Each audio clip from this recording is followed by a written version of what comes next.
আজি আমাৰ ভতিজাৰ নাতিনী ছোৱালীজনীৰ জন্মদিন, গতিকে তাইৰ জন্মদিন উপলক্ষে ইয়াতে বিষ্ণু পাঠ কৰা হৈছে। বিষ্ণু পাঠ কৰিছে ইয়াতেও আমাৰ কামেশ্বৰ শৰ্মা হয়, গল্লিপাৰত ঘৰৰ ওচৰত। গতিকে দেৱে পাঠ কৰি আছে। এয়া আমাৰ আলহী আহিছে, চাহ খাই আছে ওচৰৰে আলহী। গতিকে পিছফালে ইয়াতে মই নিজে ভাত বনাই আছোঁ। আচলতে আজি মোক ভাত বনাবলৈ মাতিছে।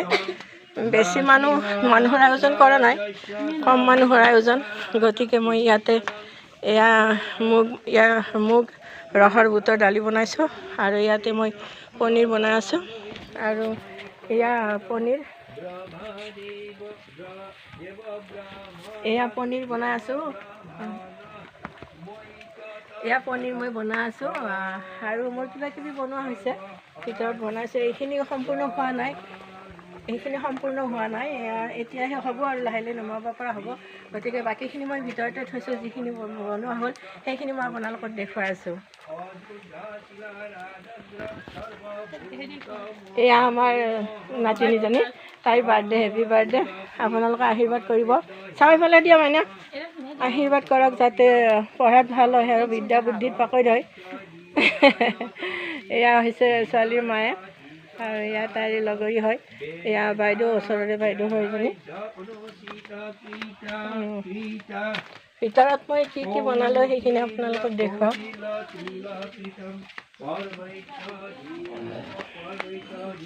এয়া দেউতাক, ছোৱালীৰ দেউতাক হয়, কাপোৰ পিন্ধি আছে।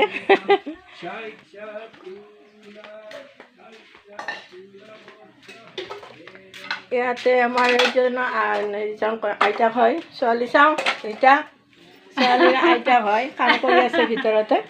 এয়া আমাৰ চাটনি বনালোঁ আমি, সেইখিনি চাটনি হয়। আৰু ইয়াতে তৰকাৰী বনালোঁ, এইখিনি তৰকাৰী হয়। আৰু ইয়াতে ভাত বনালোঁ, ভাত হৈ গ'ল। তাৰপিছতে ইয়াতে আমাৰ শুকান ভাজি বনালোঁ। আৰু ইয়াতে মাহৰ দালি আছে, আৰু এটা আছে ইয়াতে আছে পায়স। এইখিনি হৈছে পায়স। আজি যিহেতু জন্মদিন, গতিকে আমাৰ পায়সটো লাগেই, সেইকাৰণে পায়স বনাইছে। এয়া তামোল পাণ কাটি ৰেডি কৰি থৈ দিছে আলহীৰ কাৰণে। গতিকে আৰু এইখিনি দেখুৱালোঁ আপোনালোকক জন্মদিন বুলি আজি। আচলতে তাইৰ ফ্ৰেণ্ডবিলাক এতিয়াহে আহি আছে, গতিকে কেকটো কটা হোৱাই নাই, অলপ দেৰি আছে কেক কাটিবলৈ। গতিকে ঠিক আছে, এইখিনি